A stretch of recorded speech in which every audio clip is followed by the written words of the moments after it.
Hello everyone, on today's episode, Northern Vinyl Guy, going to be mashing up two threads that were around about a year and a half to 2 years ago. So stay tuned, see you on the flip side, and I'll let you know what it's all about.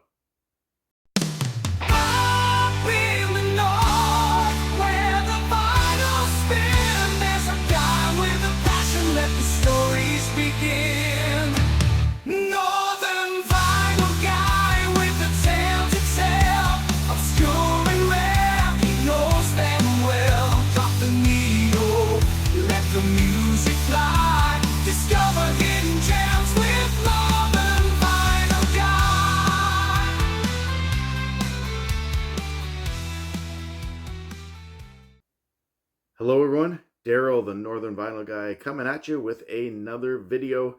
And like I said, I am mashing up two old threads, one by MGK Boston and one by Randall Weaver, that were done, I think they were put out like a year and a half to nearly 2 years ago. Kind of around the time that I had started my channel. I just never got around to doing these threads all those months ago. And so what I'm going to do is I'm going to actually mash them up right now. MGK Boston, like I said, about a year and a half to 2 years ago, wanted members of the VC to show 5 albums that they listened to when they were around 12 to 13 years of age. And Randall Weaver had asked to show 5 to 10 albums that you have listened to at least 100 times. In my case, I think I'm going to go with about between 50 and 100 times. I'm not 100% sure that I've actually listened to these 100 times. I think there's a few that I might listen to at least 100 times, but the rest between 50 and 100. So I am mashing these up because when I was 12 and 13 years old, these 5 to 6 albums I've listened to at least 50 to 100 times. So I'm mashing the two of them up in one video. So Randall and Mike, I hope that you enjoy. As always, if you are new to my channel, please click that subscribe button. Leave me some comments down in the section below. Give me a thumbs up. And if you are a regular viewer to my channel, always thank you for watching and tuning in. And I hope that you enjoy this video as much as the rest. So here we go, my mashup of two thread topics. All right, so when I was 12 and 13 years old, these are the days of VH1, MTV, much music here in Canada, early 1990s, late 80s, early 1990s. And so I would have been in grade, I guess, 7, 8, 9, roughly when most of these came out, and I was listening to them. And so I am going to start off with Primus's Pork Soda. I've listened to this song. I can pretty much sing every single song that is on this album. I think this is from 1993, if I remember correctly. We used to watch a channel on our, those big black satellite dishes. We used to watch a channel called The Box. You could call in a number. It was in the United States, so you couldn't do this from Canada, but in the United States, you could call the phone number and request the number. And there was all these different bands and songs scrolling at the bottom of the screen, and you could request to watch the music video based on those things scrolling at the bottom. And so Primus's Mr. Crinkle came on, and I was enamored with it ever since. I've talked about this on some live feeds, some live streams, but my mom, strangely enough, my mom was a huge fan of Primus too. She kind of was like, "Hey, Daryl, you'll like this." She really liked the standing bass and just the weird Les Claypool shenanigans that were going on with the band. Speaking of Les Claypool, if you have not watched Rick Beato's channel, he interviewed Les Claypool a few weeks back. I will leave a link down below, but it is a really cool interview. It's about an hour and a half, hour and 45 minutes, talking about the history of Primus and the band and how they got to be where they are today, and how Les Claypool plays the bass. I'm a huge fan of his bass playing. I think he's one of the best, if not the best bassist to ever come about. So Primus's Pork Soda I was listening to when I was 13. Also, some albums by Primus I was listening to around that time definitely would have been the Frizzle Fry and Sailing the Seas of Cheese, which came out just before Pork Soda. All right, up next, going to be listening to, these are like, you can tell that these are some alternative bands. This is going to be an alternative, but I would say that they're like a progressive rock slash definitely heavy rock, and that is Tool and their studio album Undertow. I've listened to this one. I had this on cassette. My mom was working in a clothing store, but it had one of those spinning racks that was locked up, and I had asked my mom if she could get this for me on cassette tape. Of course, I think probably at the time I probably covered up the explicit lyrics thing, so it was not seen, but I think that she probably just didn't care. I was going into high school at that point, grade 9 and 10. But everything that is on here, from Intolerance to Sober, and of course the secret track, I believe, I remember it's called Disgustipated. The Land of the Carrots, and Maynard just being kind of quirky at the very end. The title track Undertow is absolutely fantastic on this. The guitar riff at the beginning of that track, wonderful stuff. And of course, this is on the Zoo label, or actually this one's on the Volcano label with Tool Dissectional. I would really love to get a copy of the follow-up album to this, which is the Anima album.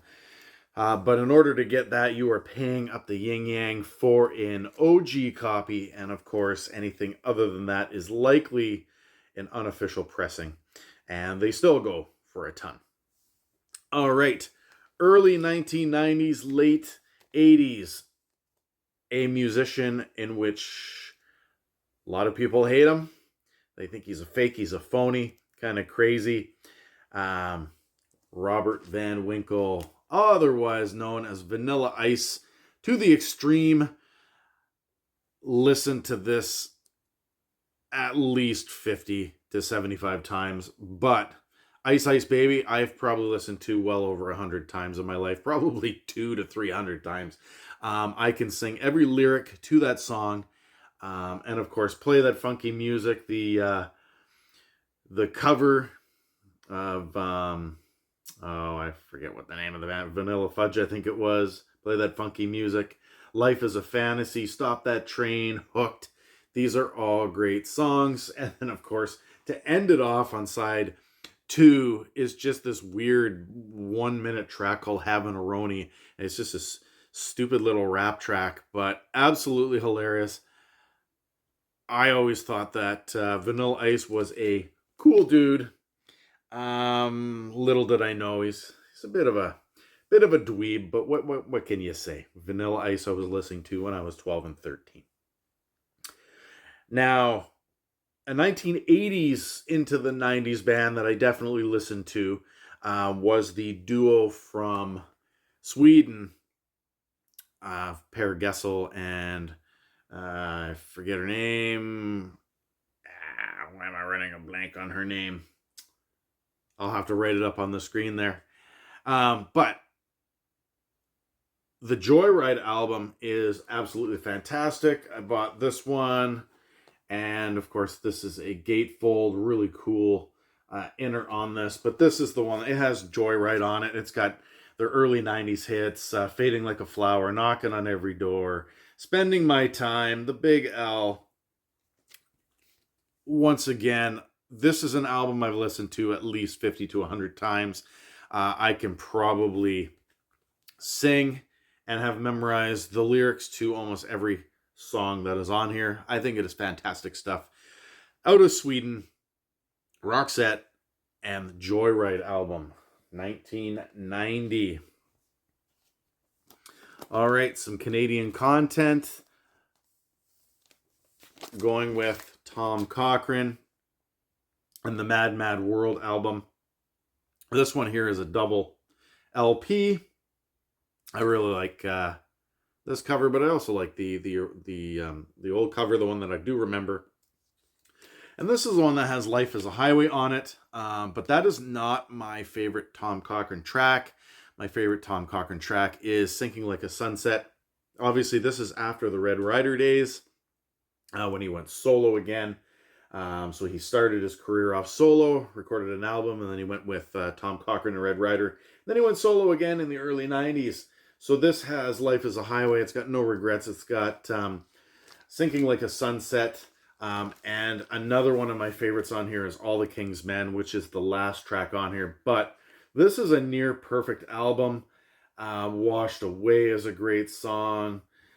Brave and Crazy is a great song. Emotional Truth is a great song. Mad Mad World, the title track, is a fantastic song. So if you are a Tom Cochrane fan and you have forgotten about this album, give it a go. Wonderful stuff. Probably listen to that one at least 100 times. And last but not least, an album that I listened to. My dad had this on CD. I believe my mom used to listen to this as well.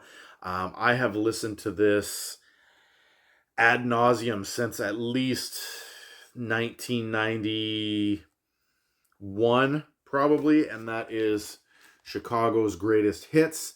I have always liked 1980s Chicago, and of course that is what this is, 1982 through 1990. I've shown this album before, this compilation, but it has all of the classic 80s Chicago hits. Hard to Say I'm Sorry, Look Away, Will You Still Love Me, What Kind of Man Would I Be, You're the Inspiration, I Don't Want to Live Without Your Love, We Can Last Forever, and more. So fantastic stuff. I have listened to this, like I said, probably 50 to 100 times, and there's some songs that are on here. We Can Last Forever, Look Away. Those tracks I've heard, memorized them well over 100 times. So there you go. 6 albums that I have in my collection. These obviously are not originals from when I was a kid, because most of these I listened to either on cassette or on CD. But I now have them. So 6 albums that I listened to when I was 12 and 13, at least somewhere between 50 and 100 times. Once again, I will leave a link to the Les Claypool documentary. It is very cool, from Primus, if you haven't checked it out. And there you go. Once again, if you are new to my channel, please give me that subscribe button. And if you are a continuing viewer, let me know your thoughts in the comments section down below. What do you remember about these albums? Did you listen to them when you were listening to music in the early 1990s? Give me some feedback. And until next time, I'm Daryl, the Northern Vinyl Guy. Take care, everyone, and we will see you on the next one.